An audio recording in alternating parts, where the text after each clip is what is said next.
actually a topic that I think is super important that we bring awareness to. A recent study of 2,000 women found that almost half of them faced a lack of access, you guys, to sanitary products. Yes.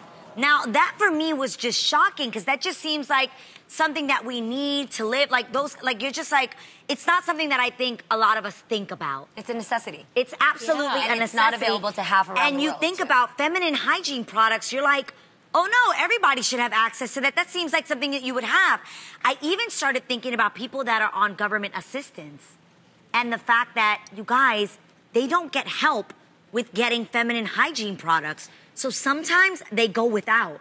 Well, this is called, and I dealt with it when I was in college, it's called period poverty, where you can't afford, like when I was in college, I had to, you know, pay for my classes, my books, and then when that came around, I would have to like go to the nurse, you know, in the clinic, and I'd try to get some, you know, because it's expensive. Women on average menstruate 40 years, and taking into account that some, you know, have children and everything, but we usually spend approximately, maybe roughly up to $6,000 wow. in the period in your lifetime. And the thing is, you have to remember that women are historically paid less than men. So on top of that, they have this, you know, period poverty that they have to deal with, and they're not making as much money. Exactly. So that adds to financial burden for women, especially women that are in, like I said, in college. Yeah. I also feel that single moms. Yeah, they said 60% of the respondents in this study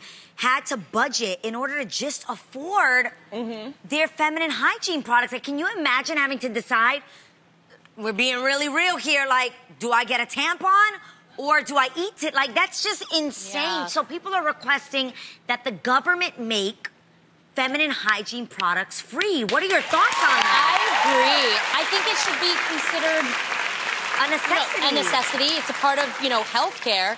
And if they're going to be charging us, can we please fix the machines? I know for me, every single time I go, they're never refilled, and they never work. Yeah, never. Yeah. And it's, okay, I know this is real, it's bad, but when I go to nice places that actually have sanitary napkins or tampons available, yo, I take one for now and a couple for the road, man, because it's so, it's never available to buy. That's your mindset, and let's be honest, you do very well for yourself. You're very successful. I can go buy. Imagine the average person that is like, oh my gosh, I need to store up on this. Yeah. Now, I do know that in other countries, they actually, this is a little extreme, where they actually send you what you need for your month. Like, have you guys heard of that before? Yeah. Like, I've heard of friends that have friends in Cuba or family members in Cuba, and they get rationed out. Like, these are your 5 Kotex for the month. These are your 5 tampons for the month. What if but they're free. Yeah. There is that. Would that make it better? If there was rationed amounts that everybody... If you received a certain amount for the month and it was free for every single woman. I think any support that you can have just to exist in a healthy way is always a good idea. Because you'd say yes to that.